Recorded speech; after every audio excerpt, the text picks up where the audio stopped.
ప్రియమైన దేవుని పిల్లలారా, ప్రభువైన యేసు క్రీస్తు వారి పేరట మీ అందరికీ వందనాలు. ప్రభు పేరట మీ అందరికీ శుభములు, దీవెనలు కలుగునుగాక. ఈ ఉదయకాలం పరిశుద్ధ గ్రంథము నుండి దేవుని వాక్యాన్ని చదువుకుందాం. హెబ్రీయులకు రాసిన పత్రిక 10వ అధ్యాయం 17వ వచనం చదువుకుందాం. వారి పాపములను వారి అక్రమములను ఇకను ఎన్నటికీ జ్ఞాపకం చేసుకొనను అని ప్రభువు చెప్పుచున్నాడు.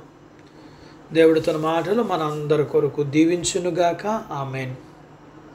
ప్రియమైన దేవుని పిల్లలారా, ఈ కృపాసహితమైన నిబంధనను బట్టి తన ప్రజలు ఎన్నడూ పాపము చేసి ఎరగరు అన్నట్లుగానే ప్రభువు వీరిని చూస్తున్నాడు. నిజం చెప్పాలంటే ఆయన వారి అతిక్రమములన్నిటినీ ఏనాడూ మర్చిపోయాడు. ఏ రకమైన పాపాన్ని వారు ఎన్నడూ చేయలేదే అని ప్రభు తన ప్రజలను గూర్చి అనుకుంటాడట. ఆయన జ్ఞాపకాల నుండి తన ప్రజల అతిక్రమముల పొద్దు పూర్తిగా చెరిగిపోయినట్లు ఉంది. అబ్బా, దేవుని కృప ఎంత అద్భుతమైనది! దేవుడు ఇక్కడ చేసిన పనిని వేరే సందర్భంలో చేయటం ఆయనకు అసాధ్యం. అద్భుతాలు మించిన అద్భుతములు ఆయన కృప జరిగిస్తుంది. ప్రభువు చేసిన బలియాగం కృపా నిబంధనను స్థిరపరిచింది. కాబట్టి దేవుడు మన పాపములను ప్రక్కకు త్రోసివేస్తాడు. మన అతిక్రమములను బట్టి మన మీద కోపగిస్తాడన్న భయం లేకుండా ఆయనలో సంతోషంగా ఉండొచ్చు. ఆయన మనల్ని బట్టి తన బిడ్డలుగా చూస్తున్నాడు. ఇంకా చెప్పాలి అంటే ఆయన మనల్ని నీతిమంతులుగా అంగీకరిస్తున్నాడు. మనం పరిపూర్ణ పరిశుద్ధుల మగునట్లుగా ఆయన మనలో ఆనందిస్తున్నాడు. మనల్ని నమ్మి ప్రాముఖ్యమైన పనుల్ని మనకు అప్పగిస్తున్నాడు. ఆయన మహిమను కాపాడేవారిగా మనల్ని ఎంచుకున్నాడు. ఆయన కిరీటంపై ఉన్న వెలగల రాళ్ళు మనకు ధర్మకర్తలుగా ఉంచాడు.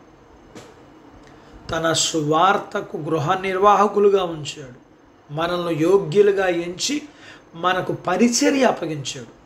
ఆయన మన పాపాలను ఎన్నటికీ జ్ఞాపకం చేసుకొనడు అనడానికి ఇదే ఉన్నతమైన అతి ప్రత్యేకమైన రుజువు. మన విషయంలో తప్పు చేసిన వారిని మనం క్షమించిన అతన్ని అంత త్వరగా నమ్మం. అలా అతన్ని నమ్మకుండా ఉండడం తెలివైన పని అనుకుంటాం. కానీ ప్రభువు వారు మన విషయంలో అలా చెయ్యరు. ఆయన మన పాపములు పూర్తిగా క్షమిస్తున్నారు. ఆయన మనల్ని పూర్తిగా నమ్ముతున్నారు. మనం ఏనాడు ఆయన విషయంలో తప్పు చేయనట్లే మనల్ని చూస్తాడు. దీనిని బట్టి ప్రభువును నందు సంతోషించి విశ్వసిద్దాం. అట్టి బాధ్యత దేవుడు మనకు దయచేయునుగాక. ఆమేన్. దేవుడు తన మాటలు మనందరి కొరకు దీవించునుగాక. ఆమేన్. ప్రార్థించుకుందాం. నాతో పాటు ఏకీభవించండి. మమ్మల్ని మిక్కిలిగా ప్రేమించిన మా ప్రియ పరలోకపు తండ్రి, మీ పరిశుద్ధ నామమును బట్టి మీకు వందనాలు. ఈ ఉదయకాలం మీ పాదాల దగ్గర మీ లేఖనాన్ని మేము నేర్చుకోవడానికి మీరు ఎంత మంచి దేవుడు అయ్యా. మమ్మల్ని క్షమించి ప్రేమించి నీతిమంతులుగా చేసి నీతిమంతులుగా చూసే దేవుడుగా మిమ్మల్ని స్తుతిస్తూ ఆరాధిస్తున్నామయ్యా.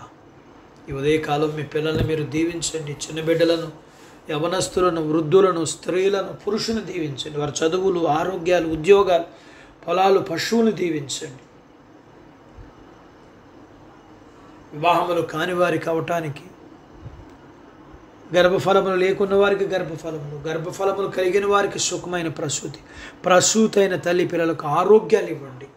మీ పిల్లల అవసరాలు, సమస్యలు, బలహీనతలు, రుణాలు విడిపించి మీ పిల్లల అన్ని విషయాల్లో మీరు ఆశీర్వదించమని యేసు ప్రభు వారి పేరట స్తుతించి ప్రార్థించి అడిగినవన్నీ పొందుకుని ఉన్నాము తండ్రి.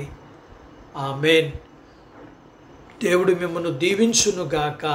ఆమేన్.